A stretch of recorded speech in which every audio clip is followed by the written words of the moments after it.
Hello, this is Zeigler, and it's a pleasure to be talking to the modeling and simulation of complexity in intelligent, adaptive, and autonomous systems at SpringSim in April 2016.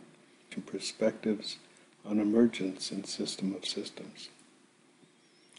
So the question is, why is emergence an issue at the present time? Taking from the conference call, M&S enables virtual test, design, analysis, and testing of system of systems. However, such behavior is usually not fully represented in a simulation model. The details of processes are unknown, the environment is not fully controlled, and the objectives of the simulation may be one, but emergence may occur in some other dimension. So how to detect genuine emergence? How to distinguish it from noise or pure chance? What about propagation of emergence effects? How to represent these effects on other systems and for continued development of systems? Can emergence in systems be engineered? Can we make emergence happen? Can it be positive in the way we'd like? These are the kinds of questions we'll be addressing here.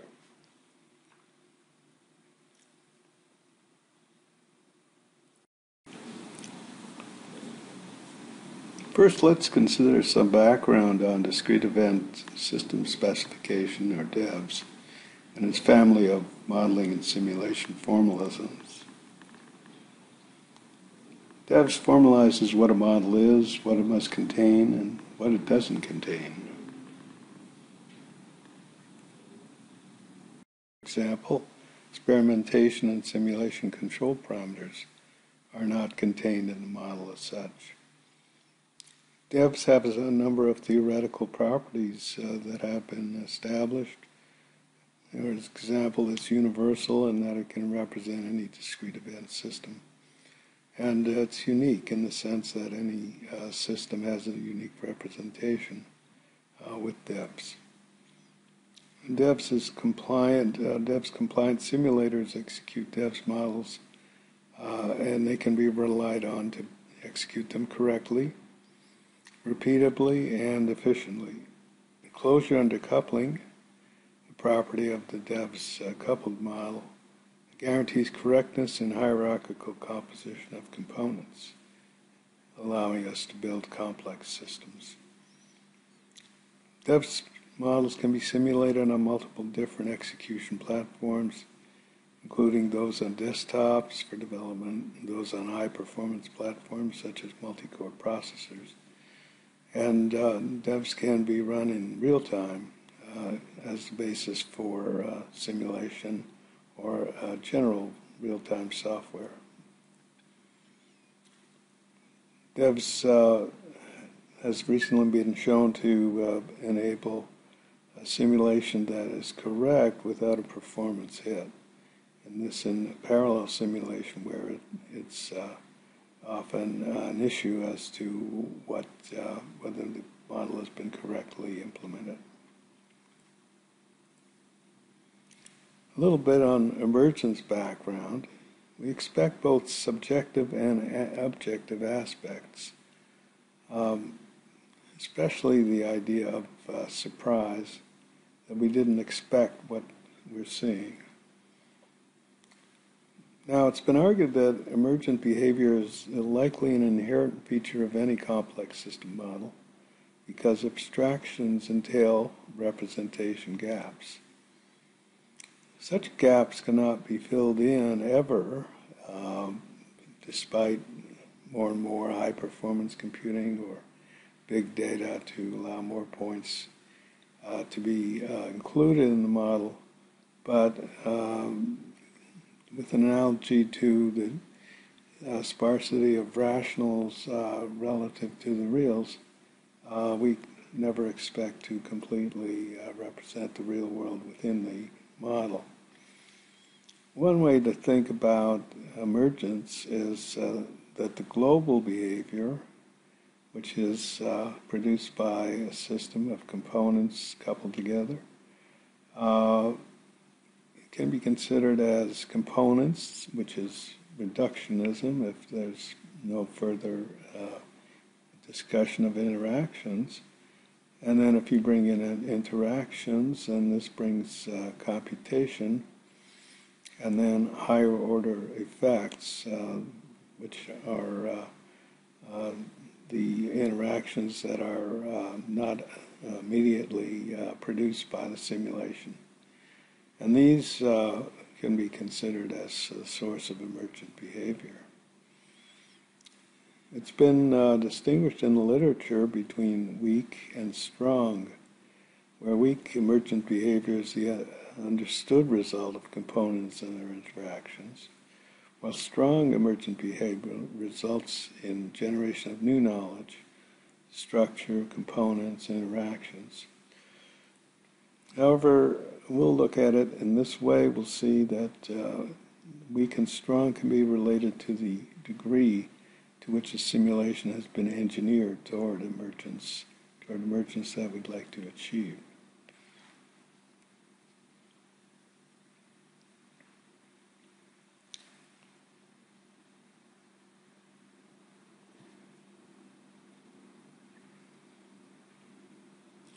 I'll suggest now that DEVS is the right formalism for the abstraction and observation of emergence in complex systems. DEVS provides the components and couplings for models of complex systems. It supports dynamic structure for genuine adaptation and evolution. The concept of experimental frames supports emergence behavior observation. We'll discuss this later. And DEVS Markov models, a new form of DEVS, supports prediction of emergence. Finally, DEVS enables fundamental emergence modeling. So let's look at each of these points and consider in more depth. Now, DEVS provides the components and coupling for models of complex systems. These components and couplings represent the processes and decision-making in natural and artificial environments. DEVS universality represents the discrete, using for agent models, continuous for natural environments, as well as hybrid for artificial environments, combinations of modeling capabilities that are needed for emergence.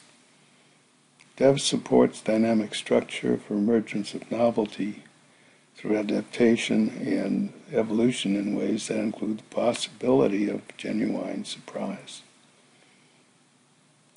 The next generation of dynamic structure formalisms has recently been under development in the DEVS community, and the paper discusses these in more detail. Now let's discuss how DEVS supports dynamic structure for genuine adaptation and evolution. We'll discuss a framework capable of representing existing formulations of dynamic structure and show how it is framed in terms of iterative specifications. These specifications are based on segments of trajectories that together are able to generate the full capability of the model. This lends itself to very direct expression through DEVS. A change in structure that we describe is a replacement of one DEVS model, however complex, by another one, which starts from the same state or state related to that last state of the previous model.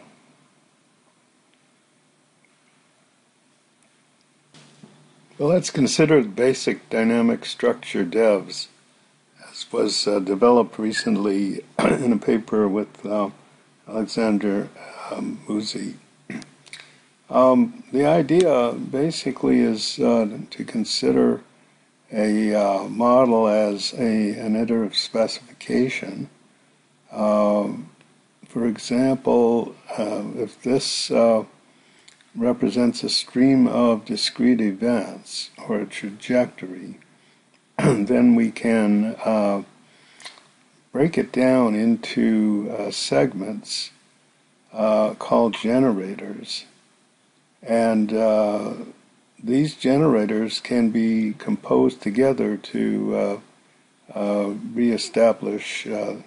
reconstruct the original segment. So in the discrete event formalism, then these generators are of two kinds. One in which an event occurs at the beginning of an interval of time, and one in which there are no events, but we can account for no events over intervals of time. So when we put these together, we can get any segment of events. Now, when we specify models in terms of their reaction to such generators, we have an iterative system specification. And they need not be discrete event segments. They can be arbitrary kinds of segments. But the fact that they have the properties of being iterative allows them to be represented by discrete event models. So we start with that concept that there's a basic or atomic dynamic structure system specification, which is a set of models, a state space including all the states of these models, and a transition function that will change one model to another with an associated state. Each element in the set of models is an iterative specification, which is based on the time segment generators, as I've said. And the model specified how to go from a state and a segment generator into a state at the end of the segment. And the output function gives the output at the end of the segment. The structure transition function, which is the heart of the dynamic structure, is a mapping from the class of models and the associated sequential states into itself, so that it takes a basic iterative specification and its state to a new one. And that is a very generic description of dynamic structure that includes the current formulations of dynamic structure.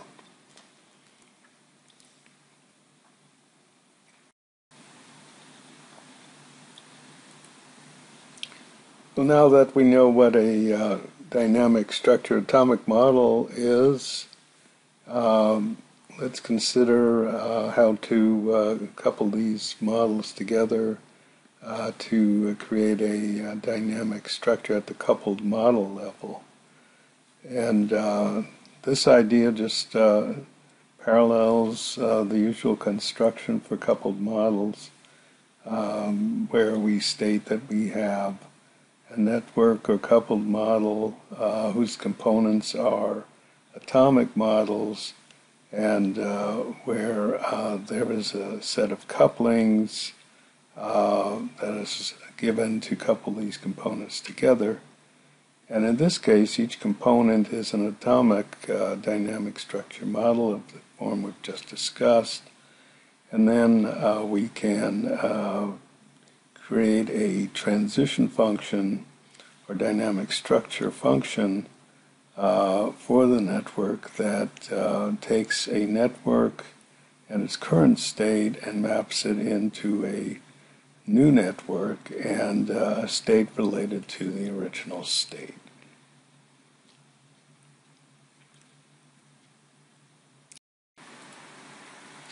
Let's consider an example of a dynamic structure model. It's a layered architecture for engineering or inducing the emergence in a system of systems. It's based on a recent paper of mine. There are three levels: a system of systems ecology layer. These are the systems that would become component systems of the SOS, and they already exist as viable autonomous entities in an ecology, but they would not emerge into the system that we are looking to engineer. In order to make that happen, there has to be a network supporting pragmatic level of communication, which is the ability to communicate among these component systems, not only at the technical level, but at a level that supports coordination, the coordination needed to enable them to create the new system. And finally, the upper layer, I'll call it coordination economics. It has two parts: the coordination required to enable the components to interact in a manner that allows the emergence of the new system, and the economic conditions that will enable the emergence. That is, that the collective benefit that the SOS, the new one, affords to the participants is worth it, that it's better than the cost of them giving up their current sustainability, and allows them to find new level of sustainability in the new system. This concept is recursive in that these layers can be stacked, so that we have one level of emergence, which gives a new system of systems ecology, which then can evolve and through additional pragmatic and coordination layers evolve to a next layer of system, and so on.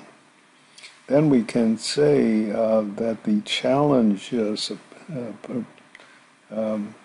provided by creating such a system can be weak or strong, or some level of that sort.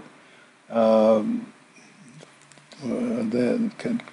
in relation to what the simulations provided in order to achieve a new system, whether it's only given the goal and must create the communication network and the permeable systems itself, or it's given only parts of these, and depending on what the initial conditions are, we can say that the emergence to a new resultant system is either weak, in other words, we provide much of the capability to do so, or strong, which the system did, the simulation did the evolution itself, and we are surprised because we didn't provide all the ingoing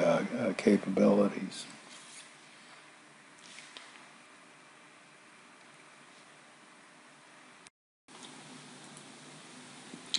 Moving on to another one of the original points, the experimental frame concept supports emergent behavior or observation. Mittal and Rainey, in a recent paper, defined a concept of emergence behavior observers, EBO, that can observe and record system state transitions in terms of snapshots. A snapshot is defined as an information set comprising a set of components, their states, and taken at specified moments for specified durations. Now, the experimental frame of the theory of modeling and simulation and implemented in DEVS is a general concept which separates the model from the conditions under which it's observed and executed, and therefore as a wider concept that subsumes a more specific emergence behavior observer, and so we would expect that we can implement the EBO concept with different experimental frames.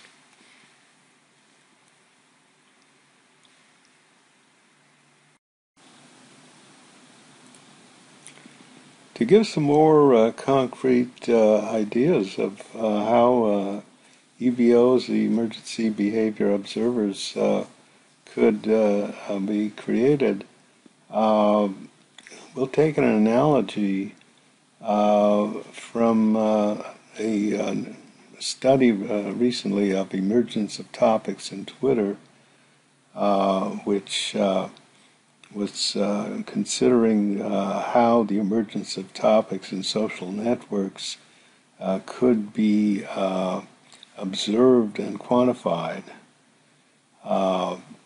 The top process here is a depiction of the identification of emergence of topics in Twitter, as discussed in this paper, where topics already existing are observed through the user postings, and the history over time is taken and analyzed so that the nature and time at which a topic becomes popular and rises or falls in popularity is studied, and can be quantified. So this gives an example of how emergence in general can be observed, and a paper of mine makes this comparison and lays out this more general process at the bottom here, in which a complex system is observed and a dynamic model is constructed, whose behavior is observed and generated with the model, and it can be then observed by the emergence behavior observer in the same way that the Twitter emergence is set up.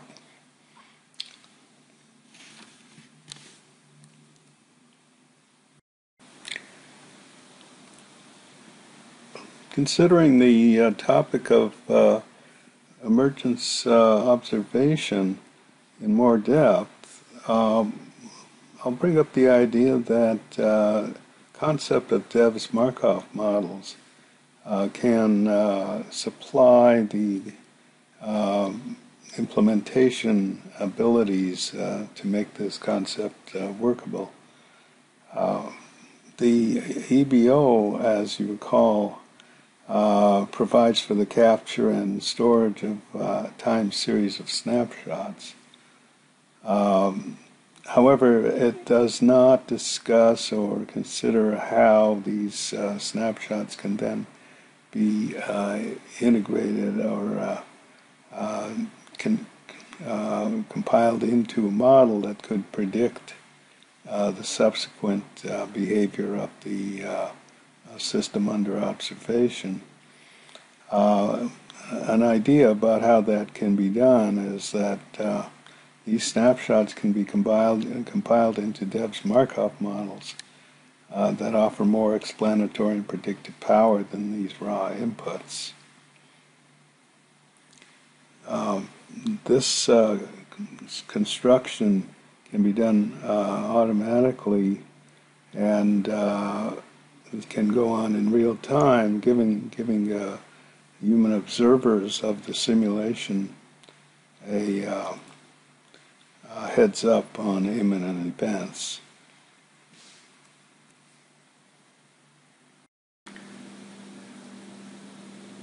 Let's consider the role of EBOs and DEVS Markov models in real-time emergence monitoring. We'll consider a complex system as modeled by a coupled model of blocks, each of the blocks having components and components having numerous states. Frame, and each block's activity, which is the amount of state changes occurring in an interval of time, is measured on a scale such as 0, low, medium, high. These local states, when composed together, and that's observed by a global EBO or experimental frame for observing emergence from the model. A continuous time Markov model, which can be referred to here at this link, is created automatically from the global state transitions, and this model itself could be further lumped or reduced in the state size by partitioning. And that model has associated with it a Markov matrix model that can predict short and long-term probabilities for the original system. So the original model state space may be vast. For example, a net of a large number of neuron component models. And we again reduce it to a lumped continuous time model by state partitioning. And this is a DEVS dynamic structure model because the structure, the transitions that it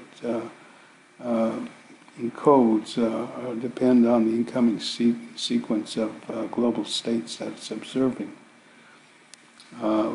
Unfortunately, it may still be too large to comprehend, so we can apply further lumped Markov chain matrix models to reduce the size and provide predictions of short and long-term probabilities.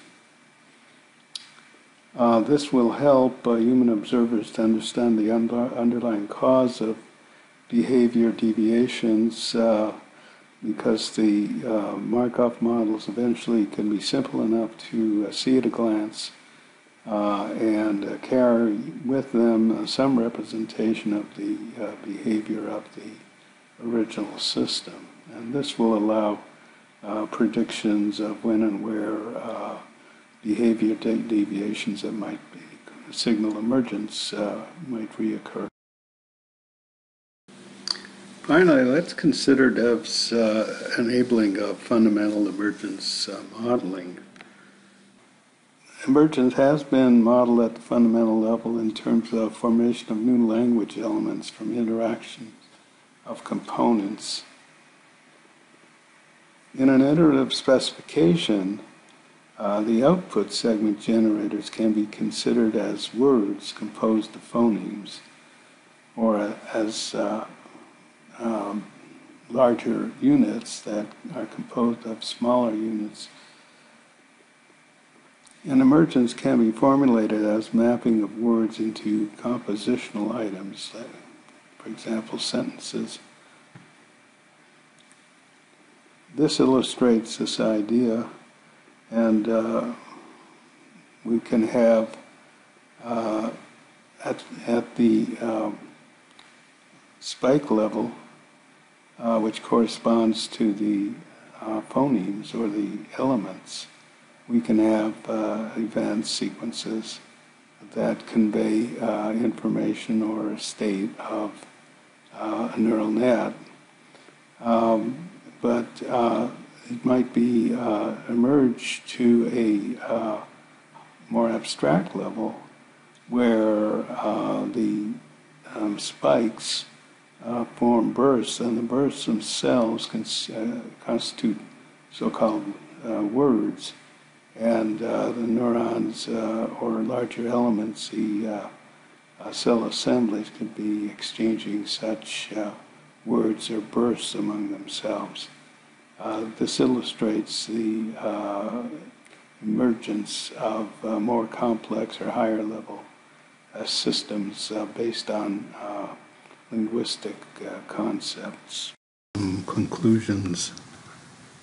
We've shown that DEVS provides the concepts and formalisms needed for modeling and simulation of emergent behavior. It has features to represent systems, components, and couplings that can change dynamically, and these are needed for genuine adaptation and evolution.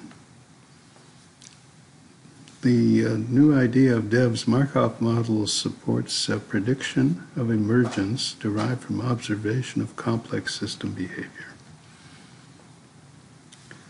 The idea of iterative specification based on generators provides system theoretic characterization of emergence and modeling, emergence modeling using language concepts. We conclude that DEVS-based modeling and simulation offers a way forward for more in-depth understanding of emergence in system of systems.